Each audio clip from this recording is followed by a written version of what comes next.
Olá pessoal, como vai esse sorriso? Vamos começar um bate-papo com ela, minha esposa, Ana Flávia. Então foi a primeira convidada que eu achei muito justíssimo trazer.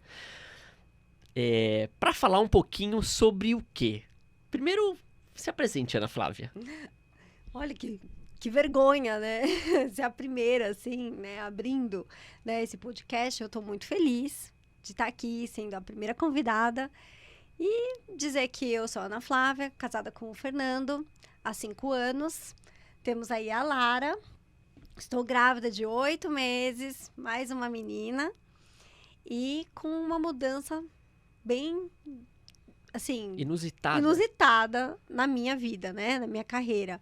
Eu parei de lecionar, né? Eu dava aula, eu era professora, tanto de escola como de balé clássico, e comecei a fazer a faculdade de odontologia. Então, eu dei uma mudada profissional muito grande na minha vida. E hoje eu vim contar como que é a minha vida aí como mamãe, né? Casada e estudante, né? De odonto, quase finalizando, né? O curso de odontologia. Vamos falar bastante sobre isso. E então, assim, você tá no 3º ano, 4º ano de odontologia? Já tô no 4º ano, já quase finalizando. Então a gente teve um curso sendo feito em plena pandemia. Você entrou bem em 2020. Engravidou. E agora já estamos na 2ª gestação. Então, olha só, muita gente, né, deixa de não fazer uma faculdade ou não vai atrás de muitas coisas por causa da gestação. E você ficou prenha, se assim eu posso dizer, 2 vezes durante a faculdade e não trancou. Conta um pouquinho isso pra gente também. É algo bem complicado, né? Assim, as pessoas falam, nossa, mas como assim? São 5 anos de curso, né? Não é um curso muito fácil. Como que você entrou na faculdade grávida, fez o curso, pandemia, depois você ficou grávida de novo? Meu Deus, que bagunça. Não, então vamos lá. Tudo começou quando eu resolvi fazer o curso de odontologia. Foi uma surpresa pro Fernando.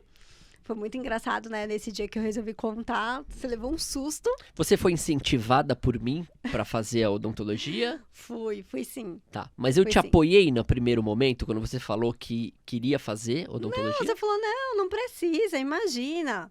São 5 anos, né? É um curso demorado, né? É um curso difícil e demorado. E eu falei, não, eu quero fazer sim. Eu achei muito interessante. E andei refletindo muito, né? Durante a minha vida toda, durante a minha carreira profissional, eu pensei muito se eu estava no lugar certo, né? E, de fato, eu não me sentia no lugar certo.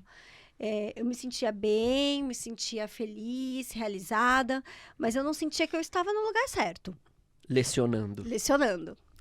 E aí, quando eu fui te ajudar, que você precisou, que você tinha uma cirurgia para fazer, e aí você me perguntou, tem certeza que você vai me ajudar? Eu falei, tenho, pra mim tá tudo bem.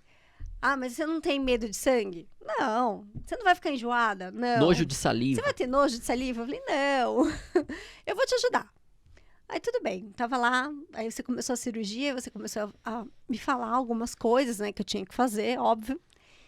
E eu achei aquilo muito interessante, eu comecei a ver aquilo e achei, assim, demais. Falei, caramba, poxa, eu acho que eu podia estar ali fazendo também, sabe? Aí eu ajudei você na primeira cirurgia, aí passou um tempo, aí você me chamou pra 2ª, aí eu falei, caramba, isso é muito legal mesmo. Poxa, já tava começando a acender aquela luzinha. Aí quando foi na 3ª cirurgia, eu falei, ei, para tudo, é isso que eu quero. E aí foi quando a gente saiu, não sei se você lembra, não. Que a gente saiu, a gente foi almoçar, e aí eu falei pra você, assim, nossa, Fernando, você não sabe, eu achei muito legal, gostei muito. E eu tava pensando assim, né, fiz os cálculos na minha finança, eu tenho dinheiro pra pagar pelo menos uma parte do curso. Você me ajuda com os materiais? Aí você ficou me olhando assim com uma cara, sabe? Do tipo, como assim? Nada a ver. Eu falei, não, é que eu gostei, eu achei interessante, eu me vi fazendo, né, assim. Você teve essa experiência na prática, né? Tive. Eu gostei. Eu acho que é isso. Era isso que eu estava procurando a todo o meu tempo e eu não estava achando. E aí foi assim que eu resolvi fazer faculdade. Mas foi muito engraçado, porque você, no primeiro momento, falou: imagina, não, nada a ver, não precisa. Eu não apoiei no Você não primeiro apoiou no momento, né? primeiro instante. E aí eu comecei a pesquisar e, enfim, fui atrás da faculdade. E quando eu entrei, fiz o vestibular, entreguei meus documentos, tudo bonitinho. Eu não sabia que estava grávida. E a gente não estava nem desconfiado, nem nada. Não estava nos nossos planos ainda. Enfim, comecei a fazer a aula, comecei a curtir tudo aquilo, né? Você voltar a ser universitário depois de mais velha é diferente. Enfim, tava lá, fazendo meu curso, toda feliz. E aí a gente descobre a gravidez, né, Fê? Uhum. Eu levei um susto, foi um choque muito grande, porque, poxa, como que eu entro numa faculdade? 5 anos de curso, né, que é um curso, assim, extenso. Grávida, no primeiro ano. Ai, meu Deus, foi assim, Um super... baque, né? foi um baque. E aí, para nossa surpresa, passou 3 dias, a gente entrou no lockdown por conta da pandemia. Né? Algo que também ninguém estava esperando. O mundo inteiro paralisou por conta da Covid. Então, eu acho que não foi só um baque para mim, mas foi um baque mundial. E eu acho que a gente teve que aprender a se reinventar nesse momento. E aí eu acabei fazendo a faculdade, dei continuidade na faculdade com a gestação. Algumas aulas online, que entrou o sistema EAD, Exatamente. né? 2020, que entrou forte esse sistema. Porque... Pelo menos na odontologia, né? Não, era acho comum. que foi geral, tanto em escolas, enfim, porque o mundo teve que se reinventar. Como que a gente vai paralisar por um tempo que a gente não sabe quanto, né? As pesquisas estavam acontecendo, o mundo inteiro estava correndo atrás de uma vacina, tentando resolver essa situação. E o mundo não pode parar, ninguém pode parar, né, na verdade. Então, as pessoas foram se ajeitando, se ajustando. E aí, a faculdade também fez esse papel. E eu continuei, fiz o curso. Grávida e na pandemia. Depois, aí, a Larinha nasceu. E aí, as coisas começaram a dar uma flexibilizada. Demorou ainda para ter a vacina, né? Foi, assim, um período longo, né? A gente achou que, nossa, em, sei lá, um mês já teria a vacina e estava tudo resolvido. E as coisas se arrastaram por muitos anos, né? Foram 2 anos aí de muita busca, né? E, enfim, aí assim foi seguindo, eu fui conseguindo remanejar. E se você me perguntar hoje como é que foi, eu nem lembro mais, sabe? Foi tanta loucura que eu realmente já nem lembro. Eu acho que eu tive uma rede de apoio muito grande. Tive você, tive meus pais, os seus pais. Então, parece que eu acabei deletando essa parte, assim, da minha vida. Então, eu só sei que eu fui seguindo e fui indo. As coisas foram normalizando, né? voltando. E nessa de voltar, nós também voltamos, né, para o presencial. E assim estamos, né, seguindo. Na segunda gestação. De repente, eu me vejo grávida novamente, né, Fê? E não trancou a faculdade em nenhum momento, E não né? tranquei a faculdade em nenhum momento. E hoje eu já tô aqui já de 8 meses. Teoricamente estou de férias, né? Meio de julho, né? Junho, julho. Isso. E aí a bebê vem logo no começo das aulas. Então, teoricamente, ela vem em agosto, né? Assim, a gente espera que ela faça 9 meses. E aí, a minha ideia, junto com a coordenação, é que eu faça toda a minha parte digital, né? Toda a parte EAD que falta para eu terminar o meu curso, fazer agora nesses 6 meses. E eu só retorno no ano que vem para o 10º semestre, que é para finalização do meu curso. Vamos ver se vai dar certo. Vai dar certo, sim. E vamos falar um pouquinho sobre odontologia. Então, como que foi essa mudança de carreira, né? Você teve a experiência na prática, então nem todo mundo tem essa oportunidade de entrar no consultório odontológico, ver uma restauração, ver uma confecção de uma prótese, ou colocação de implante e descobrir talvez que aquilo faça sentido para ela e seguir uma carreira por longos anos. Então, tô aqui para você. Você era professora, é professora, e aí ali você viu um brilho que falou, nossa, acho que faz sentido para mim eu fazer odonto. Né? Então é muito importante a gente experimentar quando a gente tem essas oportunidades, e elas às vezes chegam, né? Porque a gente pode até mudar de profissão, né? Foi o seu caso aí que eu vejo bem nítido. Então, eu já li que o ser humano, ele pode ter até 9 profissões ao longo da sua vida. Você consegue ter 9 mudanças ao longo da sua vida. Eu só tive uma. Ainda tenho mais 8 para queimar. Né? Então, assim, achei ali o brilho que estava faltando. Talvez, se eu não tivesse ido no consultório, se eu não tivesse tido a experiência que você me proporcionou, talvez eu ainda, né, estaria em sala de aula, pensando em mudar ou não, repensando. Enfim, você acabou abrindo essa oportunidade para mim.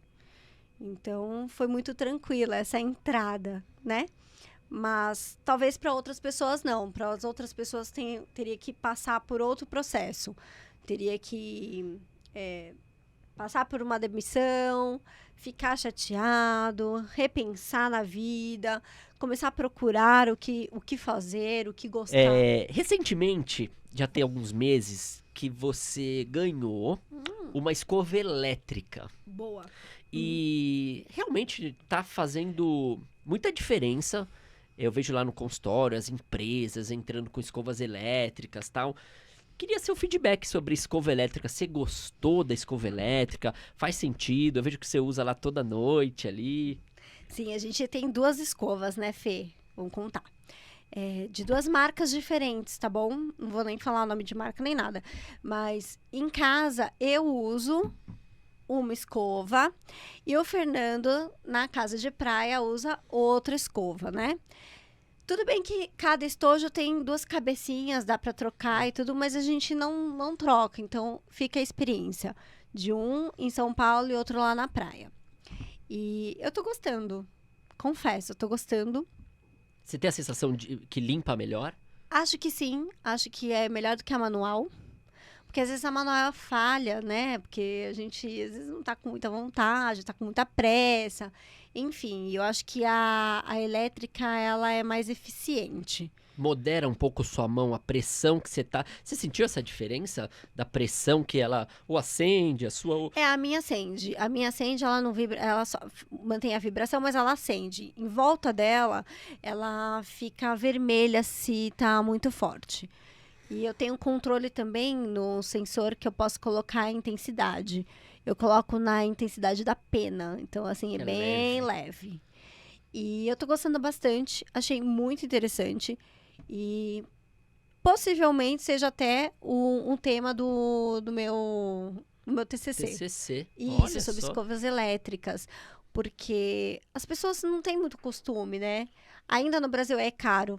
Né? É algo que é caro, porque você paga caro por ela, e depois tem que comprar o refilzinho da cabecinha. Mas tá melhorando essa questão, viu? Tá melhorando, mas eu acho que ainda o tem passinho... um custo, né?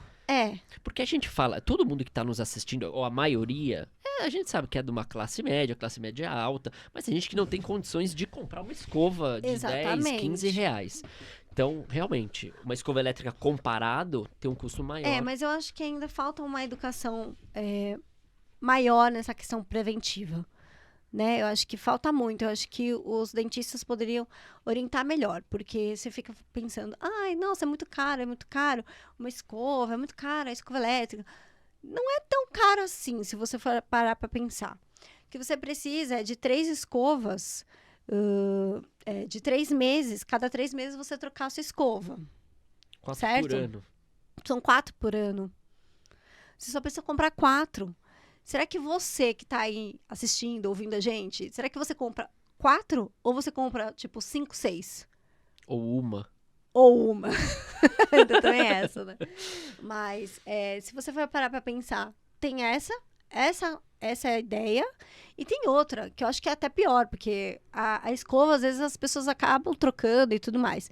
Mas, tipo, a pasta de dente, gente, é um absurdo. Porque quando eu dou as orientações lá na clínica, o paciente fica olhando pra mim com uma cara do tipo, é isso? Você tá falando sério?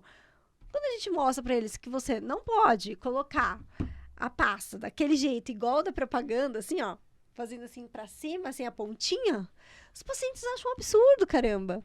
Por quê? Porque a gente fica vendo tanto na televisão de que a pasta tem que ser bem preenchida na escova, que as pessoas não têm noção. Então, poxa, são 4 escovinhas no ano, mas aqui, ó, eles compram umas 30 pastas, porque acaba rápido, porque o consumo é errado. Porque foi feita a orientação errada a vida inteira, às vezes, para uma pessoa, né? Dos comerciais, né? Dos Não comerciais, do profissional. Não, do profissional. Mas às vezes o profissional não tá falando. Sim. Parece que entre vocês já é obrigado você gostar de ou só canal, ou só criança, ou só tratamento de gengiva, ou cirurgia. E isso não é uma verdade, né? A gente pode... se descobrindo ao longo do curso, né, também. Sim. Claro que há pessoas que têm esse dom, essa vontade de fazer só algo e essa sorte de apostar e conseguir fazer isso por 50 anos. Sim. A gente comparando isso com o casamento e o namoro, há pessoas que com 12 anos namoram, casam com 20, estão 50 anos junto e é o amor da vida dela. Sim. Mas frente ao que a gente vê pela realidade mundana, isso é uma raridade. Então, se você experimentar o namoro, namorar uma vez, namorar outra vez, você vai ter mais bagagem para escolher a pessoa ideal. Eu penso assim. Então, se você experimentar uma cirurgia, uma endodontia, uma prótese, fazer com o tempo, você vai ter exatamente o que você vai gostar mais. E não quer dizer que você possa mudar também depois de opinião, né? Exatamente. Eu acho que hoje a gente tem uma outra visão, né? Quando você se formou e quando eu me formei na minha primeira graduação, a gente tinha uma cabeça e o mundo estava de um jeito. E hoje a gente tem outra cabeça, né? Hoje a gente tem outra visão de mundo. E o mundo também se transformou demais com a questão da pandemia. A gente teve que saber se reinventar, né? As instituições, no caso, também tiveram que se reinventar. Houve um sistema que teve que mudar. Então, hoje, por exemplo, você fala assim que a pessoa tem que saber entrar na faculdade e sair da faculdade com uma graduação já firmada que ela tem que fazer aquilo. Isso é um pouco complicado. Eu acho que talvez isso é uma visão mais antiga, né? Hoje, talvez, o dentista, ele pode ser dentista de consultório, ele pode ser um dentista concursado, ele pode ser um dentista que trabalha dentro de uma empresa, né? Hoje o dentista pode ser um influencer, né? O dentista pode ser um professor. Então, tem N ramos. N ramos que ele pode atuar. E ele vai falar de odontologia, que pode ser a sua paixão. Ele pode falar de uma área que é a sua paixão. Ou ele pode falar do assunto geral. Uhum. Então, acho que a gente teve que mudar muito. A pandemia fez a gente mudar. A pandemia fez a gente crescer. A gente foi obrigado a mudar.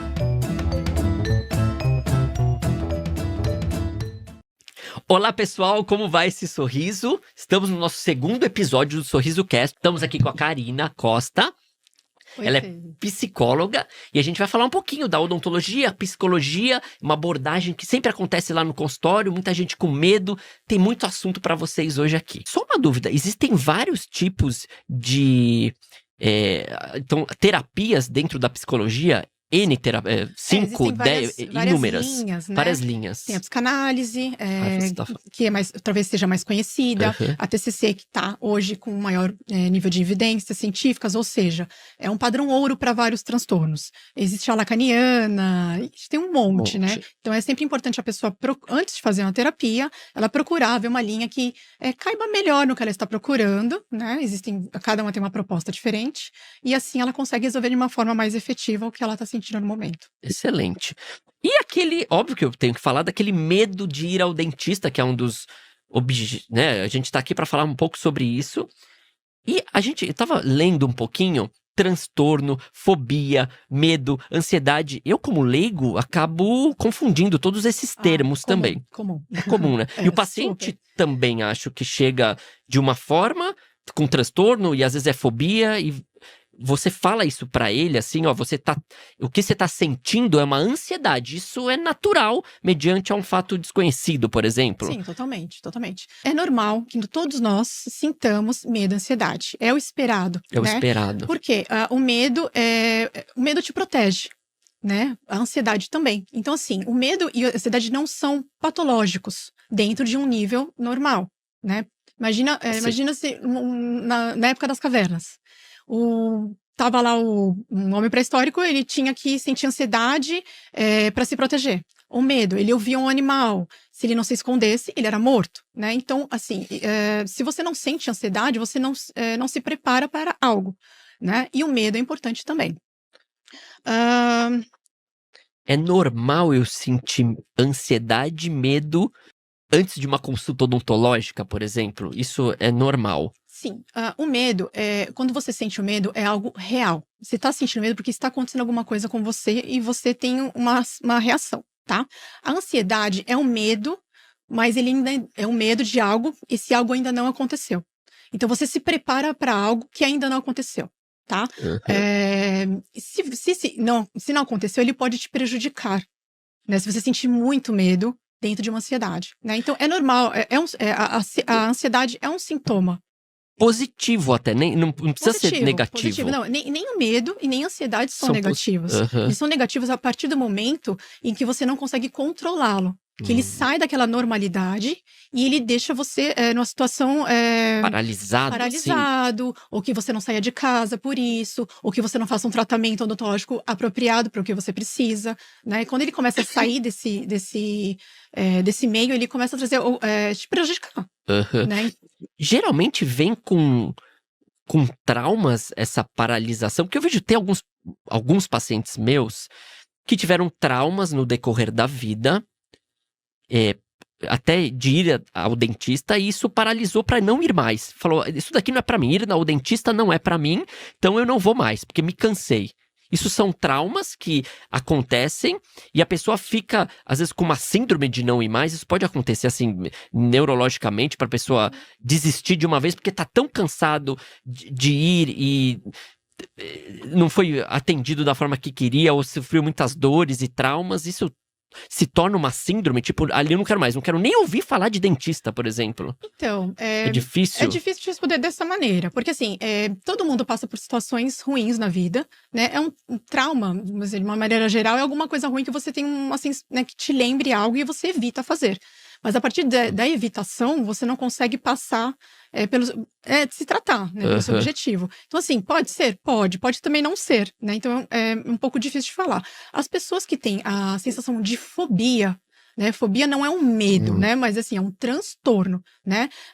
Que tem que ter um medo exagerado. Então, tem que ter uma certa ocorrência, tem que ter uma frequência, uma intensidade maior, tem que trazer um sofrimento para a pessoa evitar de fazer um tratamento. Por quê? Veja bem, ninguém vai para o dentista querendo muito, vamos ser sinceros, feliz, né? Ninguém vai, como num psicólogo, ninguém vai lá sorrindo. A gente vai tratar algum tipo de problema, né? Então, assim, se você tem um problema, a pessoa sabe que tem um problema e ela evita mesmo assim ir, isso está prejudicando ela, né? A fobia, por exemplo, a pessoa não consegue nem fazer uma ligação para marcar um horário para fazer o tratamento dela. Ela evita totalmente. Mas aí, né, aí ela vai ter um prejuízo muito maior e ela não consegue fazer isso.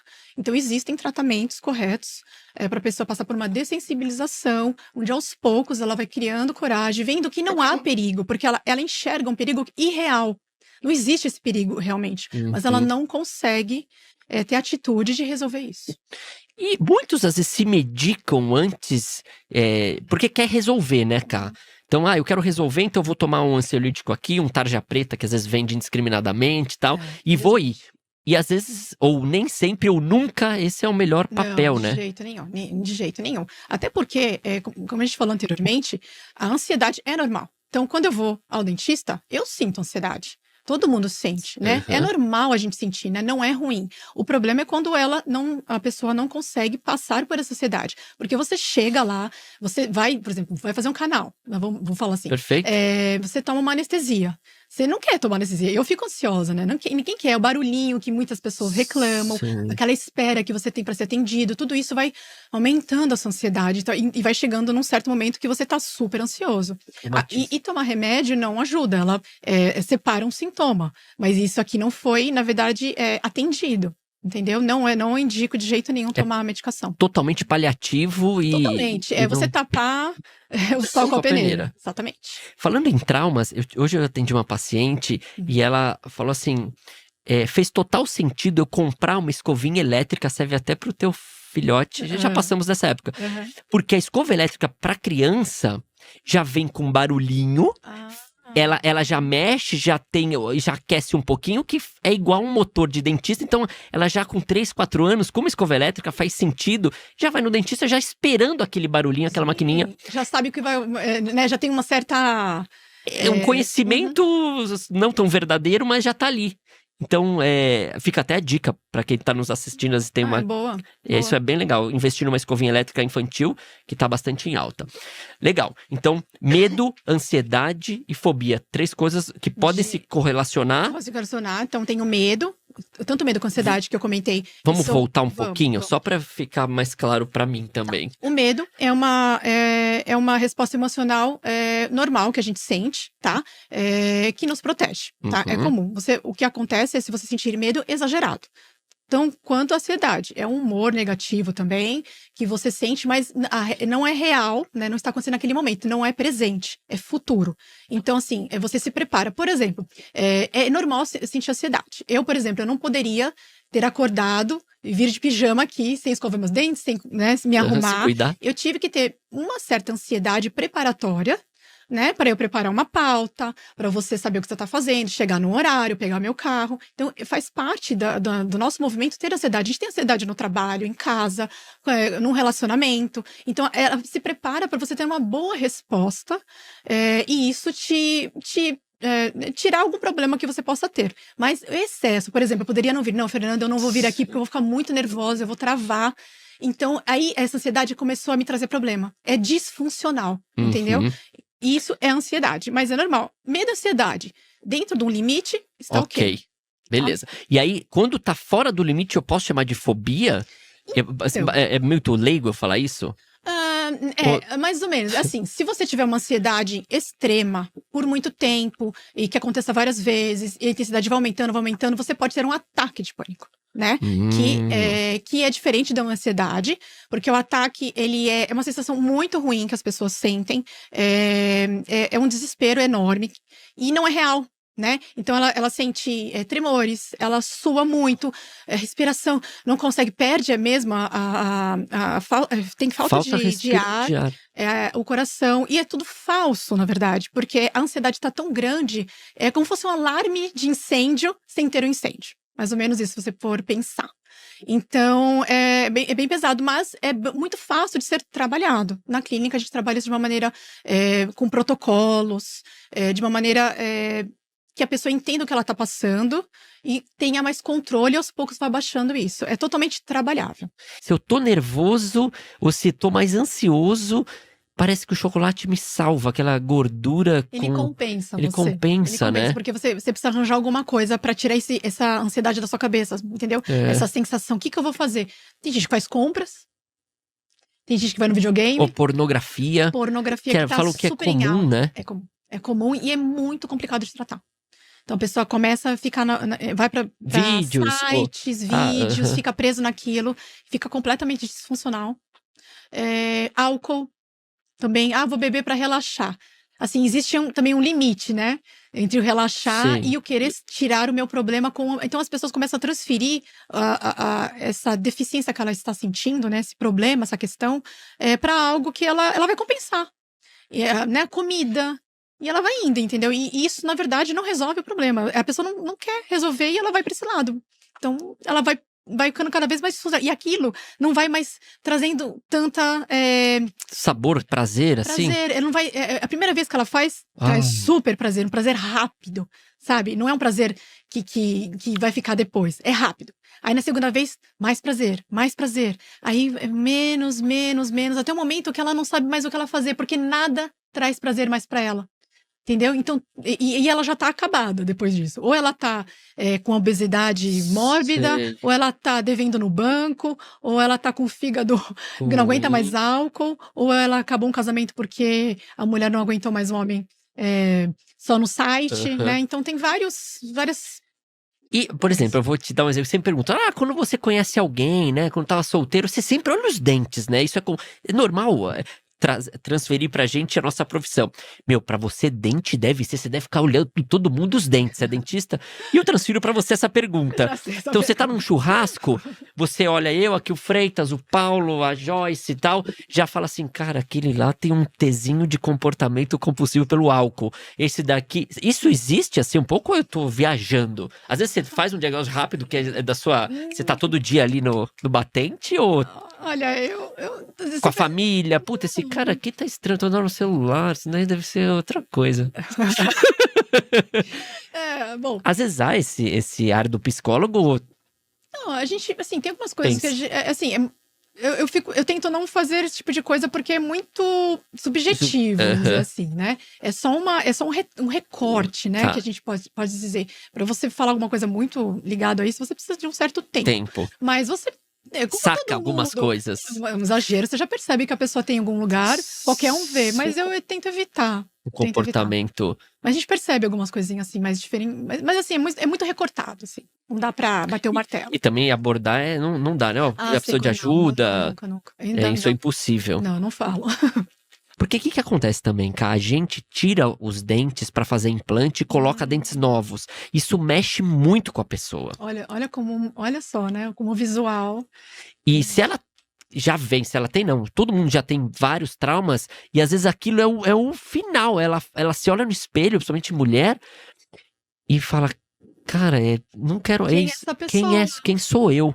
Olha. E eu senti de uma paciente minha isso e fiquei com ela meia hora, 45 minutos na sala de espera da pediatra conversando com ela, falando, calma, tal, consegue ir no consultório, quero te ver, tal. E a gente às vezes negligencia a sua profissão. E eu não vou mentir, eu não perguntei pra ela se ela passa em psicólogo. Exato. Eu sei que ela toma medicação de psiquiatra, mas não sei se ela está passando em psicólogo. São coisas são linhas diferentes. Mas elas conversam completamente, se completam, na verdade, né? Ela precisa, porque a medicação, ela vem para ter um desequilíbrio, né, no cérebro, e a pessoa precisa, serotonina, tal, dopamina, dependendo da medicação dela, e ela precisa novamente dessa sequência correta, né? Mas a parte comportamental, o remédio não atua. Se ela continuar com isso, o remédio, ele tem só esse pedacinho aqui, tem o outro que precisa mudar, porque só um mudar, o outro também vai sentir falta. Então, os dois têm que andar ao mesmo tempo, porque dependendo do que ela tem, aqui vai baixando, e aqui vai continuando e ela tem alta. Ou os dois precisam caminhar para sempre juntos, né? Em algum caso, a pessoa leva alta, e depois ela volta, e vai indo. Mas nessa questão, por exemplo, difícil, né? Tem que... Não precisa, porque... E acontece assim, de repente, em 1h30 eu tô com você lá, né? Então eu tô fazendo a consulta, a sessão com você. Só que o dia, ele tem 22 horas, né? 2 horas eu tô com vocês, 22 horas eu tô aonde? Então, às vezes, eu tô com pessoas que talvez vão me deixar pra baixo, eu tô em riscos de vida, eu tô... É difícil, né? Porque você tá ali, é pouco. Mediante o meu pensamento. Exatamente. Eu preciso de você. Deve ter pacientes que devem ter falado, eu preciso de você 24 horas, Karina. Porque pra eu ter essa sensação de conforto, bem-estar, segurança... Porque eu, quando venho aqui, me sinto bem. Mas o mundo lá fora, ele não é assim. E acho que é um trabalho, né? É o trabalho diário, semanal da psicólogo de mostrar. Sim, acontece. O que acontece é que o paciente fica 50 minutos com a gente numa sessão. Ele sai da sessão e a gente continua fazendo o prontuário dele, comentando e tal. E ele vai para a vida dele, né? Quando ele vai para a vida dele, ele sai daquele ambiente terapêutico e ele encara a realidade. O que acontece? Dentro da TCC, a gente tem um plano de ação. Então, a gente pede para o paciente fazer alguma coisa durante a semana. Olha, anota os seus pensamentos mais disfuncionais. O que você sentiu naquela hora e o que você fez com isso? Então, ele tem uma tabelinha que ele pode fazer. Assim, é uma ideia. Tem N tipos de exercício, sabe? Você sentiu medo do quê? Você conseguindo… O seu plano de ação é assistir um vídeo de um tratamento odontológico. Aí a pessoa não consegue, ou ela consegue assistir 5 minutos. É um plano de ação. Porque ela tem 50 minutos ali e depois é a vida normal. Entendeu? Então, assim, as tarefas precisam ser levadas. Para continuar. Por isso que se ela aprende a trabalhar o pensamento dela, ela trabalha durante a semana toda. Ela não precisa falar comigo. Não. Entendeu? E ela vai aprendendo. Eu vou te dar um kitzinho, Freitas tá aqui. É uma lembrancinha boa, Freitas. Obrigado. A gente trabalha com a Sensodine aqui, Obrigada, então é um kit pra você. Tem também uma guloseima aí que não podemos deixar de dar. Opa. É pra ir no seu consultório depois, né? Tem o objetivo. Então tá bom. Vai sempre escovar os dentes após o chocolatinho que eu tô dando aqui pra ela.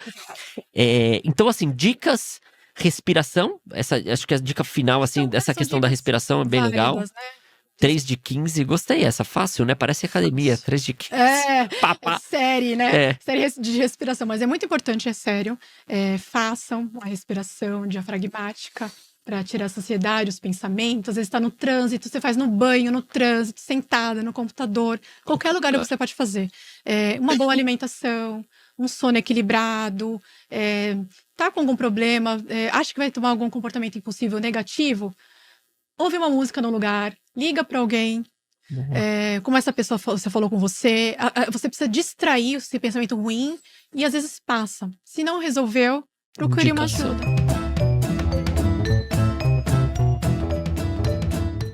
Olá pessoal, como vai esse sorriso? Então já estamos no nosso 3º episódio do Sorriso Cast. Hoje eu trouxe uma pessoa muito interessante aqui que eu tenho várias perguntinhas para fazer.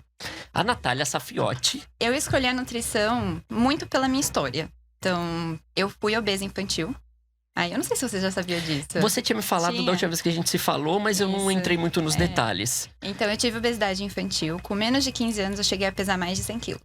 Então, eu realmente tive obesidade. Não era, eu era gordinha na infância, nem nada nesse gênero, né? E eu cheguei a emagrecer.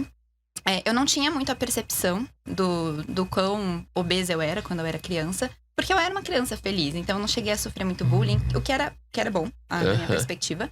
Mas eu não tinha muito essa noção, né? Enfim, do meu tamanho, de como eu era. Até que uma vez eu ouvi uma tia minha comentando com a minha mãe. Exatamente isso, assim, sabe? A Natália sabe o tamanho que ela tem e tal. Foi uma coisa assim que eu fiquei, por que ela tá perguntando isso pra minha mãe, né? Que estranho. E aí, enfim, a partir disso eu tomava muito refrigerante quando eu era criança. Assim, cerca de 6 copos de refrigerante por refeição. Estamos falando com 10 aninhos de idade que você tá. Exatamente. Então, meu pai tem um mercadinho. É verdade. Então, eu tinha um acesso muito fácil a esses alimentos. E aí, eu realmente consumia num volume muito grande. E aí, eu fiz a promessa, porque eu sempre frequentei muito a igreja católica, aí eu fiz uma promessa de ficar 1 ano sem tomar refrigerante, consegui emagrecer 10 quilos só com essa mudança. E aí, eu fiquei, nossa, foi a primeira vez na vida que eu emagreci. Com quantos anos você tinha aí já? Já era adolescente? Eu dessa promessa? Eu era pré-adolescente. 14, 15 anos, por ali? Por ali. Eu namoro já há 10 anos. Tá. Então, eu faço… 16?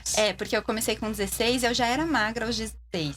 Então, ali, a gente pode falar uns 3 anos antes. Então, talvez com uns 13. 13. Exatamente. Porque aí eu tive esse primeiro emagrecimento, depois eu cheguei a entrar na academia. Só que aí eu comecei a ficar um pouco bitolada com a alimentação. Então, eu fui parando de comer.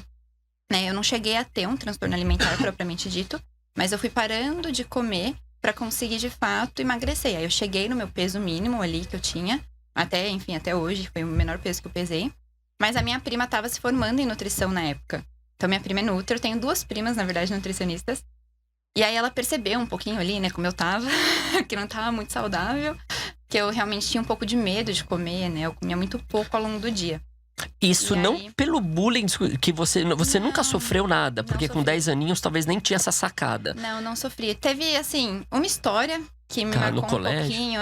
Eu não sei se você chegou a assistir Chiquititas. Sim, sei. Aí tinha a Poliana, que era uma menina gordinha que levava um sanduíche grande. Então, teve uma festa na escola, essa me marcou. Que aí a minha mãe fez um pão de metro pra eu levar. E aí, esse foi o dia que eu fui chamada de Poliana. E aquilo marcou muito pra mim. Eu falei, eu não sou Poliana. Eu fiquei triste. Mas foi a única vez, assim, que eu tive um marco. E não foi algo muito pesado também. Eu sempre fui muito comunicativa. Então, eu acho que eu fazia amizade muito fácil com as pessoas. E acabava não sofrendo. Ou se sofria também, não percebia. E aí, E aí as tuas duas são primas que faziam Nutri já? As duas, elas observaram... uma é da parte da família da minha mãe, a outra da parte do meu pai. E aí a minha prima, por parte de mãe, ela percebeu que, enfim, eu não tava comendo direito, né? E aí ela falou assim, prima, vai lá no consultório, eu te atendo, enfim. Vamos lá, eu te acompanho e tal. E aí eu fui começar a passar com ela. E ela foi me ensinando um pouco que eu não precisava ter esse medo de comida, né? Realmente eu ficava muito tempo sem comer. Assim, eu comia 2 vezes no dia só. Nossa, pouco. Era bem pouco nos momentos que eu fazia a refeição. E aí, com a minha prima, eu fui, de fato, aprendendo e fui gostando da área. Então, eu cheguei... como eu fui obesa, eu não fui ativa. E depois que eu emagreci, eu comecei a gostar muito do esporte. Eu comecei a jogar vôlei, eu comecei a fazer musculação. Que são as 2 coisas que eu sou apaixonada até hoje. Então, teve essa mudança de hábitos. E onde eu me encontrei? Então, eu me encontrei na prática esportiva, de fato. E também na nutrição, com essa visão também um pouco mais humana, né? Então, não indo para esse lado de uma restrição tão severa. E aí, é isso. E aí você falou de hábito. Então, você teve uma mudança de hábito logo nova, assim. Com, então, 17, 16, já estava mudando alguns... Começou a entrar em esporte, vôlei, natação? Não, natação, eu não sei nadar. Olha só. Quem sabe um dia. Mas eu fui mesmo pro esporte do vôlei e pra musculação. A musculação eu faço há mais de 10 anos, né? Então, é muito bem. E na sua especialização que você faz, ela tem esse âmbito comportamental. Isso tem a ver com a sua especialização. Então, o comportamento, ele vai gerar um hábito melhor. E aí eu consigo relacionar com a alimentação. Ou é difícil algum paciente seu...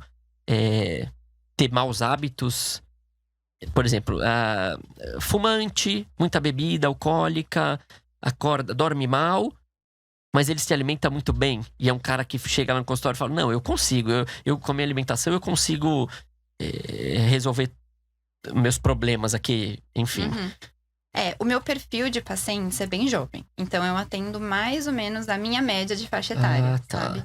Então, a questão de bebida vai ter, porque muitos deles acabam sendo universitários, né? Quando eles têm um perfil mais atlético, aí, de fato, acabam não bebendo. E aí, a gente tem... Na verdade, o comportamento, ele tá intrínseco em qualquer pessoa. E a gente sempre vai ter essa dificuldade de comportamento. Porque os hábitos que a gente tá tentando mudar quando vai numa nutricionista são hábitos de uma vida. Então, a gente tem ele, querendo ou não, aquele reforço de um longo prazo muito forte, muito marcante. E aí... Quando a gente tá começando a, enfim, mudar por qualquer objetivo que seja, saúde, ou estética, ou performance, enfim. A gente vai ter um desafio dentro desses nossos hábitos que a gente foi criando até aquele momento. Então, quando a gente vai para a área mais esportiva, a dificuldade vai ser um pouco mais na pressão, né? Então, do que aquele atleta, tanto profissional ou amador, sofre, né? E como que aquilo vai refletir no seu comportamento. Porque muito possivelmente todo mundo aqui sofre com ansiedade, nervosismo, enfim, tristeza. E isso reflete de formas diferentes também como a gente lida com a comida. Que a comida, ela além de fisiológica, né? Além de uma necessidade fisiológica, é muito social também. Quando a gente tá no Natal, a gente tem uma ceia, né? Quando a gente tá na Páscoa, a gente tem um almoço de Páscoa normalmente. Então, a comida, ela sempre também tá relacionada a momentos afetivos. Então, a gente vai correlacionando mesmo, marcando ali alguns alimentos com sentimentos, digamos assim, ao longo da nossa vida. E aí, dependendo do que a gente está sentindo no momento da nossa vida, isso vai refletir os nossos hábitos alimentares também. Então, por isso que eu faço após em comportamental e clínica, porque não tem como falar de nutrição sem falar de comportamento também, sabe? Então, vai ser sempre muito diferente de paciente para paciente, mas é uma coisa intrínseca. Todo mundo vai precisar trabalhar. E começar mais jovem, passar num nutricionista jovem, 12 anos, independente se tem algum problema ali, é uma indicação, tipo, da OMS, digamos assim, se eu tô muito doido? Ou não, talvez é uma indicação da Natália. Tipo, eu acho importante passar, independente se tem traumas ou não. Eu não tenho uma indicação da OMS. Devia ter, né? Devia ter, porque assim, quem sabe até os convênios não eram mais amigos dos nutricionistas. E dos dentistas também. Não é? Mas, enfim, eu acho de fato importante começar desde sempre. Até se eu pego a minha média de faixa etária jovem, mas eu atendo muitas famílias. Eu cresci muito por indicação dentro do consultório. Então eu tenho grupos de amigos, eu tenho familiares. Eu tenho sempre muito mais de uma pessoa. Nunca ninguém tá sozinho ali no consultório. Sempre tem um amigo, um familiar. E aí eu atendo muitos pais, consequentemente, né? E aí eu percebo que os pais, inclusive, eles têm resultados ótimos. Mas muito porque eles têm o filho que já mudou os hábitos comigo como um exemplo. E acaba sendo difícil quando vem uma pessoa mais velha. Também por uma indicação, mas de alguém um pouco mais distante, né? De um terceiro. Essa pessoa normalmente tem um pouco mais de dificuldade de mudar de hábitos. Porque, querendo ou não, a gente tem mais tempo daquele hábito antigo enraizado. É mais difícil. Com mais tempo a gente tá se mantendo dentro daquele hábito que a gente não considera saudável, por exemplo, mais difícil vai ser a mudança dele ali no futuro, sabe? Então a gente... Tudo é uma comunidade, digamos assim, né? Você tá fazendo uma comunidade sua, no próprio consultório, no dia a dia, vem o pai e o filho, ali já é uma pequena comunidade. Então, se a gente tem uma comunidade que tem bons hábitos, é difícil a gente dar uma escapadinha. E ao contrário, é a mesma coisa. Por isso que talvez dá tão certo essas questões de, por exemplo, o CrossFit acaba sendo uma grande comunidade. Sim. E aí a gente vê até a galera que faz CrossFit tomando até uma cervejinha depois do treino, a galera tudo, mas só naquele momento, não é aquela cerveja de fim de semana, por exemplo. Isso faz relação. Eu acho o ser humano muito coletivo, né? Então a gente tá... Eu acho que é muito mais fácil, na verdade, a gente começar uma mudança até de hábitos de atividade física, hábitos alimentares, se a gente tem um apoio, se a gente tem alguém que tá caminhando junto naquela nossa trajetória, sabe? Muitos pacientes, quando não gostam de atividade física, por exemplo, musculação, é muito individual. Então, já é um esporte ali, ou na verdade uma atividade física, que poucas pessoas gostam. Porque é você sozinho ali, enfim, e tem um pouquinho daquela comparação, é um ambiente um pouco mais... uma pressão estética muito forte. E aí, quando você vai... E é importante você conseguir desassociar esse peso da atividade física para que ela se torne um hábito de fato também. Porque a alimentação saudável, a gente fala, parece uma expressão muito romântica, eu acho, né? Todo mundo fala, alimentação saudável. Igual faça atividade física. Parece tão simples, mas a gente sabe que não é. Tá tão distante, na verdade, né? A gente sabe que não é. Então, dentro dessa prática da atividade física de fato, hoje a gente tem muito em alta o beach tênis, por exemplo, que também é uma atividade um pouco mais coletiva. Então, a gente sempre tem esportes, eu acho, pelo menos, que esses esportes coletivos, eles ajudam muito mais. Ou até, inclusive, esportes que são individuais, mas que você pratica com outras pessoas, por exemplo, o pole dance, que também nas mulheres popularizou muito, né? Então é algo individual, mas você tem lá o seu grupo de mulheres e aquilo também é muito mais fácil e quebra um pouco essa necessidade estética como na musculação, por exemplo. Tipo uma zumba também, né? Que às vezes as aulas, né, que a gente tem dentro da ajudam academia. Bastante. Ajudam. A procura, sempre para quem quer emagrecer, sempre é estética. Raramente vai ser alguém chega lá, eu tô bem, mas eu quero procurar um nutricionista para comer melhor, me habituar melhor. Existe. Não é tão raro, ainda bem. Não é tão raro, existe. Mas acaba que ou a pessoa, ela acabou desenvolvendo alguma doença. E aí aquilo, sabe, a conta tá chegando. Pela idade, geralmente. E aí toma um pouquinho de susto e fala, não, vou começar a cuidar de mim, começar a cuidar da minha saúde. Ou é por estética. E aí dentro é que tudo vem, por exemplo... hoje eu já tenho realmente... Um perfil de paciente muito específico, né? Então, como eu vou crescendo da indicação, eu tenho pessoas que chegam até mim porque já sabem como eu trabalho.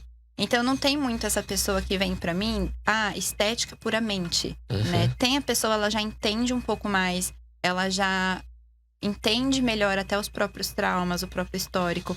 E por mais que tenha um desejo estético de mudança, ela tá mais preocupada com os hábitos. entendeu? Então, com essa mudança da alimentação num contexto geral. É mais fácil. Os suplementos estão muito em alta, assim, porque para né, pessoas comuns ali que vai na academia um pouco, tal, não para atletas, né? Talvez precise mais e precise mesmo. Mas a gente sempre quer um esqueminha, né? Um shotzinho aqui pra um BCA. Todo mundo quer a sua balinha de prata ali, né? Uma coisa que vai… E come desfriadamente, né? E talvez não, uma boa alimentação resolve bem. Talvez algum conselho de algum complemento. Sim, existem suplementos que funcionam, mas são poucos. Quando a gente entra numa loja de suplemento, mais a metade que tá ali não serve pra nada. Então, assim, só pra pegar o seu dinheiro. Isso quando realmente ele é o que tá descrito na embalagem, né? Talvez. Tem esse cuidado também que a gente tem que ter. E pra marcas que são mais confiáveis, no geral. Mas grande parte dos tipos de suplemento que a gente tem, eles não vão ser necessários. Um dos suplementos que eu acho que é mais utilizado e que realmente não precisa é o pré-treino. Sabe, assim… Pré-treino, esses pós chamados pré-treino, sabe? Então, é um dos tipos de suplemento que dificilmente a gente vai utilizar. Vamos falar de 2 suplementos? Eu não sei se um é suplemento. Daqueles Iopro, Parmalat com proteína que já vende prontinho e tal. Eu consumo bastante isso. Às vezes eu tomei em jejum ali, quando eu acordo, vou pra academia, volto, não quero comer muito, consumo um desse. E chocolate eu amo, é meu mal ali, né? E é um pouco da creatina. Já vi vários vídeos que não faz mal, tal, mas a gente sempre com o pé atrás e tal. Vamos falar um pouquinho da creatina. Sim. Se realmente ela é boa até pra idoso, eu já li alguma coisa assim. Pra idosos ainda a gente tá construindo evidências. A gente tá construindo mais dados pra gente de fato afirmar, mas parece ser interessante. Mas quando a gente fala da creatina, o que a gente tem em nível de evidência, que a gente chama de nível de evidência A, é um dos suplementos que tem, enfim, de fato… essa função, assim, né? Esse reconhecimento. Então, a creatina, ela é um suplemento bom, utilizado para a maioria das… Assim, pode ser utilizado para a maioria das pessoas. Só que qual que é a questão da creatina? O uso dela tem que ser crônico. Então, assim, se você começar a tomar creatina, você precisa tomar todos os dias. Independente se você treina ou se você não treina. Entendi. E também tem esportes que são melhor beneficiados ali pela creatina do que outros. Então, tem esportes que não vão fazer tanto sentido ali, se a gente for falar… Da funcionalidade, exato, da creatina, para algumas pessoas não vão fazer sentido em comparação a outras. Mas se começar, que é uma das coisas que as pessoas às vezes esquecem, porque é isso, pré-treino às vezes vão conter muitas substâncias, por exemplo, creatina, que não é para ser tomada só antes do treino. Você tem que tomar todo dia. Porque aí você tem que encher o seu estoque, digamos assim, de creatina no corpo, para ela começar a fazer efeito. E aí você tem que manter esse estoque alto. E aí, se você toma só antes de treinar, você não subiu esse estoque. Porque demora até um tempo pra você aumentar esse estoque e de fato acontecer. Então, tem que ter só esses cuidados com os tipos de suplemento, porque cada um vai ter um papel diferente. A cafeína é outro suplemento muito bom. E a cafeína a gente pode chamar de pré-treino. Porque a cafeína a gente toma de forma aguda, né? Então, a ingestão ali de, vou tomar aqui agora e vou, enfim, fazer atividade física ali, vou… Ler um livro, sei lá. Vou pra musculação. Mas… E ela ainda tem ela demora um tempo, então… A cafeína a gente precisa tomar pelo menos ali com meia hora de antecedência antes da atividade física. Então tem esses momentos já, qual é o pico, quanto tempo ela demora pra atingir o pico. Sai do organismo. Tudo isso é importante também. Então, da suplementação, esse cuidado que a gente tem que ter. Alguns que estão agora se tornando mais famosos, de fato, fazem efeito. Mas aí pra quem? E você tá disposto a investir isso todo dia, né, todo mês? Porque uma hora que você começa, é isso. Você não vai parar. Quando você parar, parou o efeito. Então, eu sempre faço essa pergunta pros pacientes. Todo mundo fala, Nath, e a creatina? Eu falo, beleza, é assim que ela funciona, pra você encaixa. Mas esse é o custo dela mensal. Porque ela também hoje tá mais cara. Ela subiu o valor dela. Então, hoje eu falo, você tá disposto a ter esse custo mensal? Se você estiver disposto, tudo bem. Ótimo. Mas se você não tá disposto, não precisa. Vamos trabalhar com outras formas. Né? Essa melhora de desempenho, por exemplo, sabe? Então, vai muito da escolha do paciente também. Eu conscientizo. E a escolha final acaba sendo um pouco mais financeira, porque é uso crônico. Então, assim, é uma continha que você vai ter ali pra pagar todo mês. Decida você, sabe? Trabalhe mais assim. E os wheyzinhos, isso. assim? A gente pode falar desses alimentos que são enriquecidos com proteína, né? Porque a gente pode falar do Iopro, das barrinhas de proteína. Isso. Enfim. Da bebida proteica, que é essa bebida láctea, né? Enfim. Elas são interessantes pela praticidade. Mas dificilmente elas vão ser equivalentes a um whey com leite. Tá. Então, assim, normalmente para os pacientes, primeiro que elas são muito caras também, eu sou muito do custo-benefício. Então, São eu sempre. mesmo. Todo dia ali, R$10 todo um dia whey protein. É caro. Até barrinha de proteína também, elas São têm um caras. valor mais alto. Então, eu sempre acabo indicando o whey, no caso, né? Ou a proteína vegetal, por exemplo, se o paciente for vegetariano ou vegano, né? Mas aquilo junto com uma bebida vegetal ou com leite, enfim, para misturar ali, para tomar, que normalmente é muito mais interessante, tem até um aporte calórico, né? Uma quantidade de calorias menor do que comparado com essas prontas.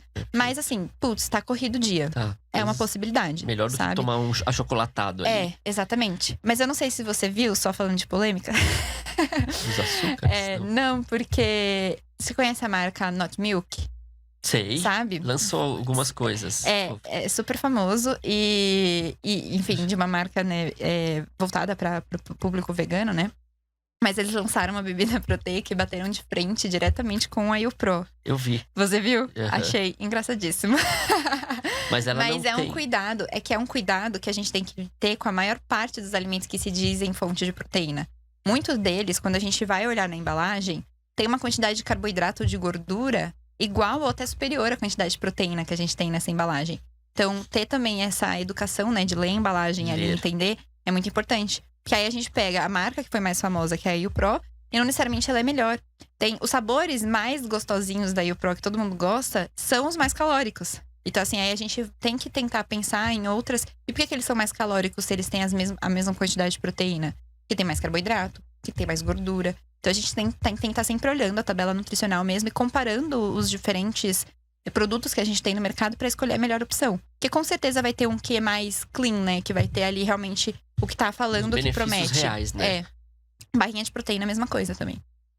Eu vi uma pessoa falar, não lembro quem, que as prateleiras do supermercado, elas estão assim, menos 10 anos da tua vida ou mais 10 anos da tua vida. Ou seja, os alimentos, investir num alimento, e geralmente os mais caros geralmente são melhores ali, até num chocolate e tal, vale a pena do que a gente ficar no, por exemplo, um bis, bis black. Ah, legal, R$3 um bis black. E aí, às vezes, eu vou para uma barra de proteína que é R$13. E faz sentido. Eu tô achando que tô comprando ali proteína e não tanta gordura quanto um bis black. E às vezes eu olho atrás mesmo. E não, às vezes não tem, mas às vezes é proporcional. Ela tem a proteína, mas tem a mesma caloria, não sei. Ou a mesma quantidade de gordura, De enfim. gordura, né? E eu tô achando que... Por isso que tudo depende muito do porquê que você tá escolhendo aquele alimento. Porque se você tá escolhendo chocolate? Pega o chocolate. Tá. Porque você vai comer a barrinha de proteína, e a sua vontade de chocolate. Porque a barrinha de proteína tem o sabor residual da proteína. Então, assim, a não ser que você ache a barrinha gostosa e não seja chocolate que você tava querendo, não vai saciar a sua vontade. Aí é possível que você coma a barrinha de proteína e o chocolate. Exatamente. Tá. Nossa, perigosíssimo, então. Exatamente. Então tem esse cuidado só. Já, você tá escolhendo, tá comparando o bis com a proteína, quem que você quer? Quem que você quer de fato? Ah, você quer uma opção proteica para substituir um lanche da tarde, que você não vai conseguir fazer. Então tudo bem, tem um pouquinho de carboidrato, um pouquinho de gordura, porque é meio que uma substituição de uma refeição. Ou você tá indo pra uma sobremesa. Tá indo pra uma sobremesa, a barrinha de proteína vai ser muito mais calórica, porque elas não...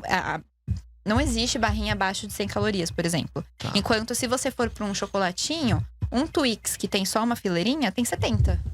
Aí você vai lá, pega aquele Twixzinho, come ele, vai ser feliz, entendeu? Sim, do que ficar pegar a barrinha de proteína que vai ser mais calórica e não tá, enfim, tem que avaliar muito quais são as suas motivações. O que tá te levando a escolher aquele alimento, sabe? Então, isso é importante também. E tudo gera, o comportamento gera as escolhas, né? Ou a gente escolhe porque já tá com um comportamento difícil, né? Essa pergunta, talvez. Então, quem vem primeiro? Quem vem primeiro? Eu tô nervoso por isso que eu quero chocolate? Ou eu tenho muito prazer de chocolate e quero... A gente pode pensar... a gente pode pensar numa cascata, que assim, na verdade, né? Porque a gente é formado também por memórias. Então, a gente tem essas marcações de memórias ao longo da nossa vida. E aí, cada pessoa vai responder de uma forma diferente e também depende da situação que aconteceu na sua vida. Mas, se a gente for falar quem vem primeiro, vai ser o acontecimento. Porque esse acontecimento é o que vai te desencadear. Desencadear o quê? Sentimento e também resposta, né? Aquele sentimento. Aí, se você tá... Vamos pensar. Qual que é a via mais fácil de prazer que a gente tem na nossa vida? A alimentação, a boca. A gente sente prazer com a comida. Sim. Se você tá ali, por exemplo, com um sentimento de angústia ou tristeza, é que às vezes tem pessoas que respondem a tristeza com ausência de fome, né? Mas tem gente que vai responder comendo. E é isso, é um pouquinho individual de como que essa pessoa responde em relação aos sentimentos dela. Mas a gente vai ter ali uma falta de prazer. A gente pode resumir assim de uma forma geral. E aí você vai buscar um prazer. Como? Grande parte das pessoas comendo. O quê? Depende da sua história. Porque às vezes você pode falar que pra mim, assim, você tá acostumado a comer um chocolate. Uhum. Mas e se você tem um apego ou, enfim, alguma memória afetiva com um doce especial que sua avó fazia, e aí é esse doce que tá na sua casa? Provavelmente você vai pra ele. Mesmo que tenha o chocolate que você sempre gostou.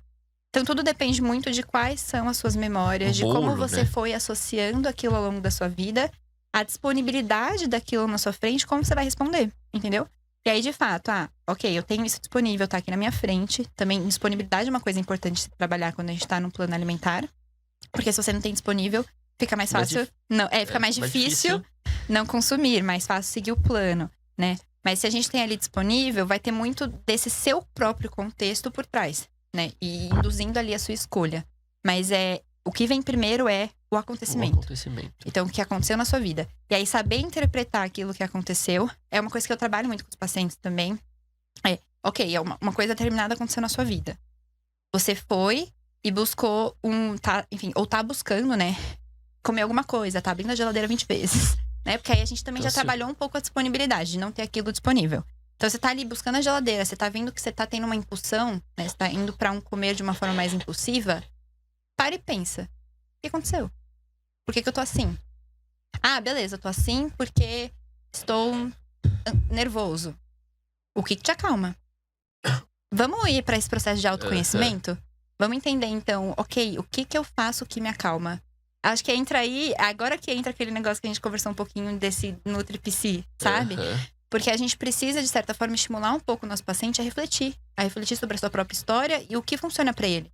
Porque pode ter paciente que vai relaxar, que vai ficar tranquilo, às vezes trabalhando no próprio carro, porque é um paciente que gosta, né? Então vai lá, trabalhar no meu carro, fazer umas coisas no meu carro me tranquiliza.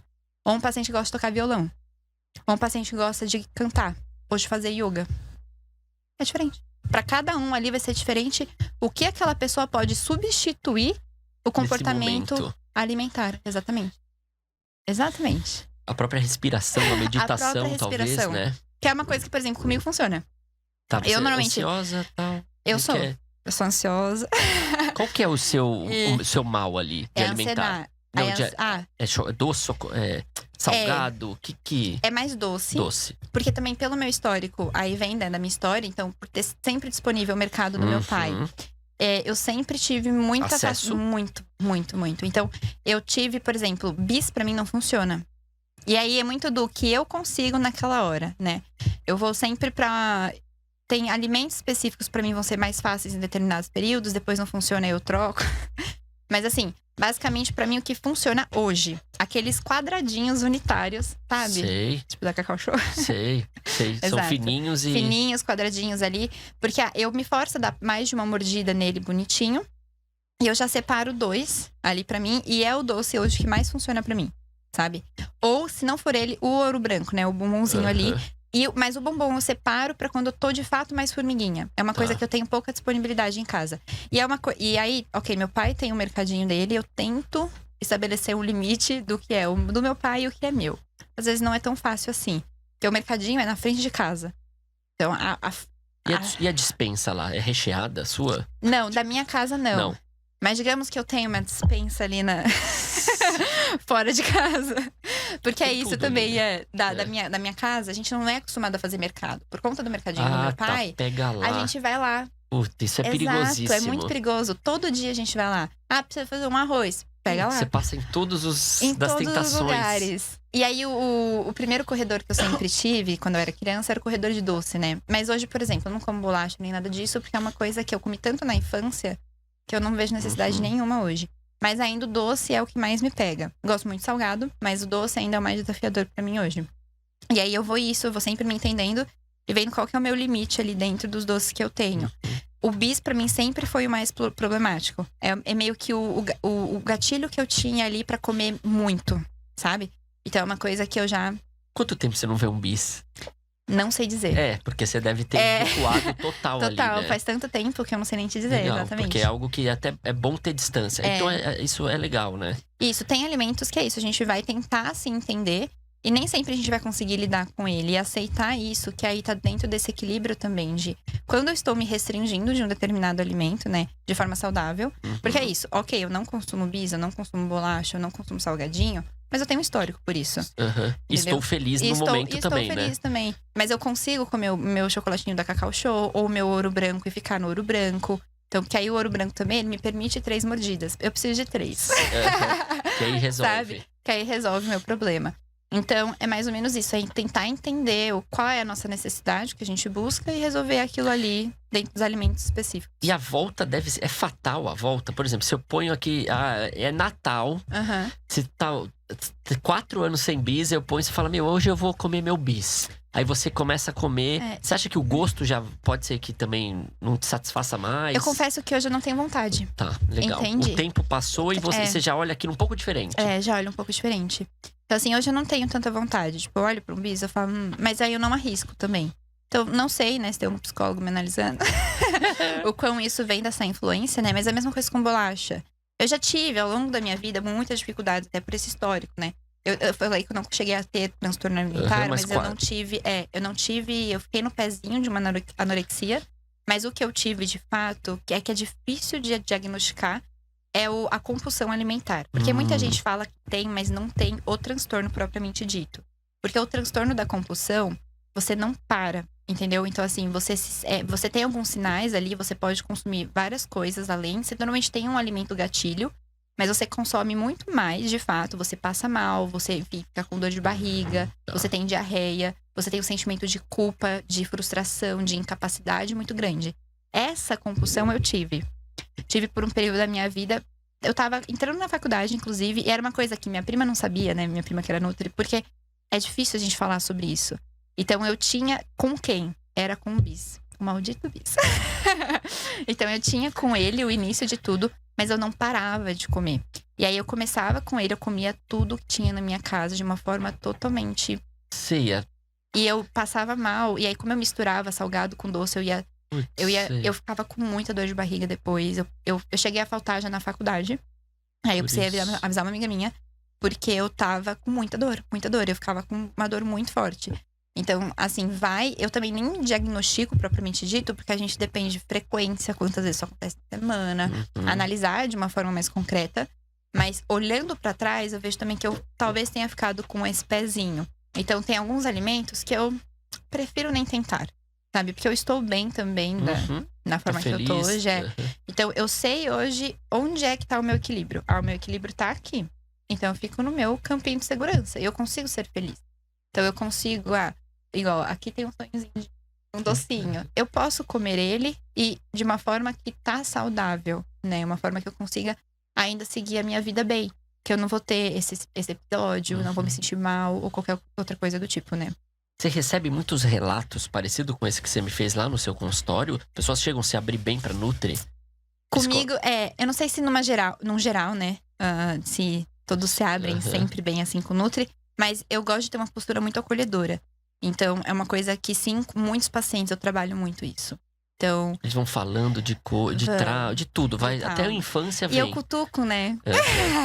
Pra ajudar, né? Exato. Então, é uma coisa que, de fato, eu vou investigando. Eu converso com o paciente, eu dou tarefa.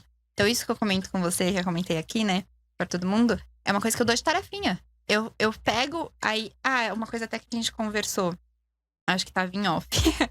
Sobre a dificuldade, às vezes, de trabalhar com pessoas jovens, pessoas mais velhas, né? Às vezes as pessoas jovens, elas não têm muito... O que é ser saudável para uma pessoa que é saudável, né? Que tem uns exames ali todos normais. Que, tá com dificuldade de fazer atividade física, tá com dificuldade de mudar a alimentação, mas ao mesmo tempo ela fica... Eu não sei se é isso exatamente que eu quero, porque eu também tô bem, tô meio acomodado no lugar que eu tô, né? E aí, eu investigo isso também. Dá esse estímulo. Exato. Eu pego e falo, então você vai ter uma tarefinha pra casa. Você vai avaliar quais são as suas motivações. Você vai escrever pra mim, o que é ser saudável pra você? Porque se você me falar, né, que você tá ali 100% satisfeito, então eu te dou uma alta. Basicamente isso. Então eu fico muito feliz de ter estado com você até aqui. Mas aí, de fato, você não tem um porquê continuar. Agora, se você for pra casa e você pensar o que eu considero saudável. É saudável pra mim, por exemplo, ter um controle melhor sobre a minha alimentação. Conseguir, de fato, não ter esses momentos, né? Sentir esses descontroles, essa impulsividade. Conseguir não responder às minhas emoções na comida. Conseguir, às vezes, bater meta proteica. Meus pacientes veganos, eles têm uma dificuldade, às vezes, de bater meta proteica. Porque o volume de comida aumenta. E aí, isso é um objetivo pra você? Isso é ser saudável pra você? Então, vamos trabalhar juntos.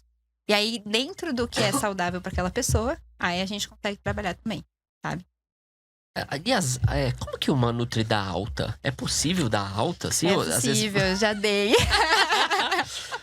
Mas às vezes você tem um contato, assim, a pessoa volta. Eu tenho contato, eu costumo dar alta. E aí eu trabalho de duas formas, né? Eu dou primeiro, é uma semi-alta. Que aí eu falo, vamos voltar daqui 6 meses. Porque existe uma questão, né, que é esse senso de monitoramento. Do quanto a pessoa, ela tá percebendo que ela tá sendo acompanhada. E que, de certa forma, ela deve um feedback. Isso é bom, muito bom. Isso é bom. Exato. Então, mas eu sempre tô muito alinhada com o objetivo daquele paciente. Porque o nutricionista não é, por exemplo, um ser humano emagrecedor. Então, às vezes, tem indivíduos que chegam pra mim no consultório. Eu tenho um exemplo muito claro da última alta que eu dei. Que aí é uma paciente que chegou pra mim, ela fazia parte de um sistema de pontuação. Eu não sei se você já viu pessoas que contavam pontos. Eu já vi isso. Já viu? Exato. Então, ela veio desse sistema de pontuação, ela veio com muito medo. Porque ela sabia o ponto de tudo. Ela ficava, nossa, mas eu posso leite com manga. Ela não sabia que ela podia consumir leite com manga, enfim. E ela foi aprendendo, né, junto comigo. A gente teve um trabalho bem de formiguinha pra entender esses comportamentos, pra explicar pra ela e tudo mais. Ela tinha um objetivo específico ali, que era entrar numa calça, por exemplo, sabe? Só que aí, ao mesmo tempo, ela foi fazer uma viagem pra cidade dos pais dela, que os pais dela são italianos, então ela foi pra Itália. E pra ela, aquilo tudo se ressignificou. Então ela voltou daquela viagem, ela já não via exatamente o motivo de entrar naquela calça. Ela é modelo, ela é linda, maravilhosa. É uma paciente mais velha, que é modelo. Então ela é mãe de uma outra paciente. E ela falou, Nath, agora eu tô feliz. Eu me encontrei no meu lugar. Eu sei o que eu preciso comer. Ela vinha também comendo pouca proteína. Indivíduos mais velhos, né, tem uma dificuldade de consumir a proteína necessária. E a gente tá perdendo massa muscular. Então é um cuidado também muito grande que eu tenho no consultório. E aí ela conseguiu ajustar bonitinho, comendo a quantidade proteica dela certinha, ela tinha esse cuidado. Tudo o que era importante ali pra ela na questão de ser saudável, ela já tinha ajustado. Ajustado o controle de comer a quantidade de sementes, né, de nuts, enfim. Tudo isso ela já sabia a quantidade que era adequada pra ela. Ela tava saudável. Ela só precisava ser feliz. Entendeu? Então assim, enquanto ela ainda ficava, Nath, eu quero muito entrar naquela calça, eu falava, tá bom, mas assim, então a gente vai trabalhar num outro âmbito aqui, que é a atividade física. Porque da sua alimentação não desço mais. Então assim, não vou ficar apertando sua alimentação. Eu tenho esse mínimo aqui de quantidade de nutrientes, que é o que você vai estar saudável. E aí ela foi, fez atividade física, começou a gostar da atividade física, ressignificou a atividade física pra ela. Ela não se via sem atividade física mais. E aí, no que ela chegou pra mim e falou, Nath, agora a calça não faz mais sentido? Eu não preciso mais entrar na calça e eu sinto que eu tô feliz? Você já sacou que acabou, né? Entendeu? Legal. Aí a gente falou, ok, mas volta daqui a 6 meses. Porque aí a gente vem a cada 6 meses. Reavalia. Que aí, exato, reavalia, vê se tá tudo bem. Porque no que o paciente mudou de hábitos ainda comigo, por mais que ela tenha ficado, por exemplo, 2 anos comigo, foram 2 anos de uma vida, né? Então, assim, a chance pouco, também né? é pouco. Então, a chance de ter uma recaída, digamos assim, voltar aos hábitos antigos, ela tá presente. Então, eu sempre mantenho essas portas abertas. E aí, eu normalmente deixo na minha agenda, chamar paciente tal, pra marcar depois daqueles 6 meses. E aí, se eles sentirem a necessidade, eles voltam.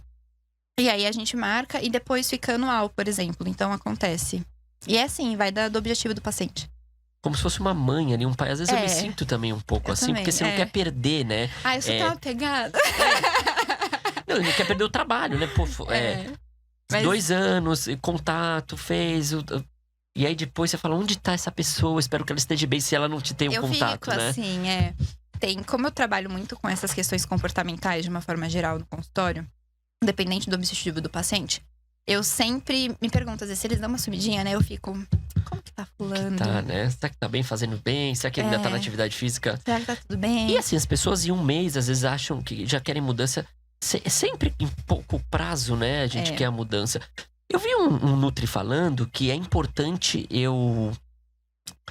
nas primeiras 3 semanas, parece, é importante eu dar para esse paciente algum retorno, nem que seja alguma coisa eu preciso entregar para ele.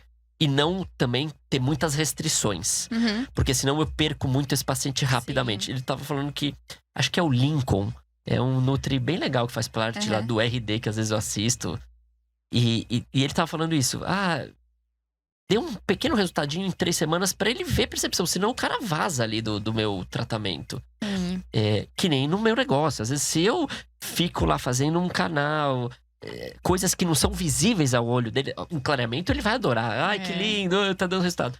Às vezes a gente tem que entrar com coisas que talvez a princípio, a longo prazo, não são tão saudáveis, mas vai fazer sentido naquele momento, né? Pra ela ficar legal. Tô conseguindo, tô vibrando com você. Sim. A nutrição é isso, você vibra com o paciente, né? Também. E tem muito isso. Toda vez que a gente recebe um paciente novo, né? Eles estão com expectativa, né? Eles estão ali tem a expectativa, com uma motivação mais alta querem também.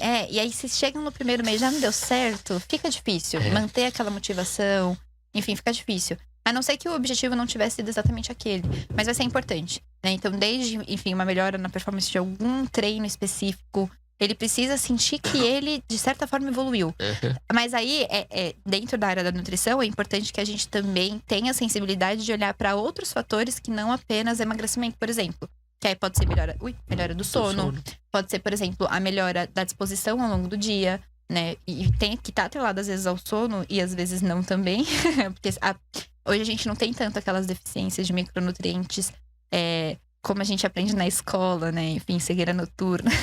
Aquelas coisas muito brutas, né? A gente vai ter, grande parte das vezes, uns sintomas mais de cansaço, de uma fadiga, enfim. Eles são um pouco mais generalistas, né? Mas quando você avalia que um paciente não come nada, na hora que você vai lá trabalhando com ele, incorporando um pouco mais esses alimentos, ele já vai se sentir melhor também, mais disposto ao longo do dia dele, sabe?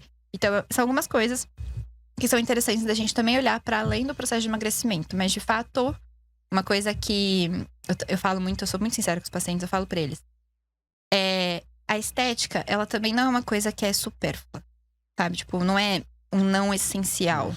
Porque, por mais que a pessoa chegue e fale, eu não quero focar na estética, se ela tiver uma evolução estética, aquilo pra ela é muito mais mensurável, é muito mais perceptível do que as evoluções comportamentais. As comportamentais, essas questões que a gente olha, a gente tem que cutucar, investigar ali e falar, você viu que você evoluiu? Mas uma evolução estética, ela é muito mais perceptível. E ela é importante também, porque ela também faz parte da nossa saúde psicológica, de como a gente se enxerga. É que tem ali um pouquinho atrás de por que você quer essa mudança. Isso é importante, né? Eu falo sempre também. É porque você se ama ou porque você se odeia? Que aí, se você se odeia, não é exatamente isso que a gente vai trabalhar. É o porquê que você tá com essa visão sobre si mesmo, né? Mas, enfim... Às vezes você tem que chamar um psicólogo junto? Já eu tenho psicólogos que eu indico. Legal. Então, é comum. Então, eu tenho sempre uma listinha de psicólogos quando o paciente me pede. Que aí, quando eu vou investigando isso, eles falam, né? Nath, você tem psicólogo pra indicar? Eu falo, tenho. Eu tenho. Eu não acabo atendendo junto, mas eu sempre indico. É uma parceria que ajuda. Como você vê a diferença, é notável ali, é bem né? perceptível. Mas a alimentação é muito complexa. Eu amo. Então, aí por isso que eu falo que eu gosto das duas coisas. Eu gosto muito do esporte, adoro alto rendimento. Ver de fato essas mudanças, por exemplo, dessas pequenas coisas que pra eles fazem diferença. Exatamente. E milésimos de segundo, ou amplitude. Mas é tão importante também ver que você fez uma mudança ali, na vida de alguém. Então, que você foi importante. Igual essa paciente que eu comentei, que foi a última que eu dei alta, né? Da Itália. De chegar no meu consultório contando pontos, com medo de comida. E agora ela tá feliz. Nossa, e se sentir livre. Entendeu? Eu acho que isso é uma coisa também que pra mim... E aí, no que eu recebo de feedback... de pacientes que se emocionam. E eu quero chorar também. Então, a gente vê de fato essa mudança, que é como eu enxergo a nutrição muito, de fato, além do que só ver essa questão de distribuição de macronutrientes, de sair com um plano ali. Pra mim, o plano ele é importante. Eu comentei que eu sou prescritiva, né? Então, eu acho que é legal a gente dar um manualzinho de instruções, mas não ficar só nele, né? Então, assim, porque não é fácil. Às vezes não é fácil a pessoa seguir aquilo. E aí, investigar por que não é fácil. E os atletas, eles já são mais no papo 1. Mas por que eles são tão… determinados ali, né? Porque eles têm Já ali esse objetivo que a gente não tem, sabe? Então, eles vão ter uma competição. A parte que é mensurável pra eles é outros 500. É a evolução no tempo dele, se ele for um corredor. Ou, enfim, no pace, né, no caso. Que ele tá avaliando ali, todo o treino que ele tá fazendo.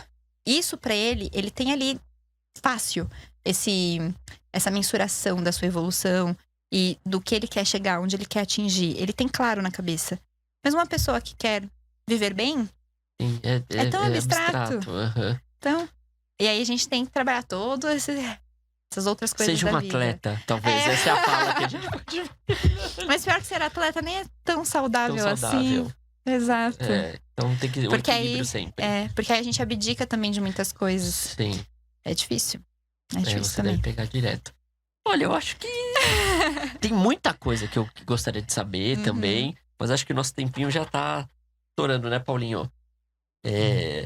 Beleza, eu acho que conseguimos tirar bastante Boa, Fê. perguntas e respostas interessantes. Obrigado pela tua presença. Eu que agradeço, aqui. foi um prazer. Nossa, Gostei uma muito. delícia.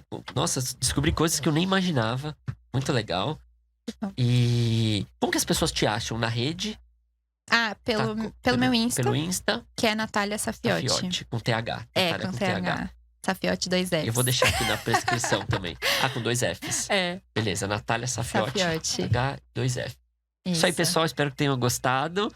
Depois a gente vai trazer mais convidados pra vocês. É isso aí. Obrigado. Muito obrigada. Obrigada, Fê.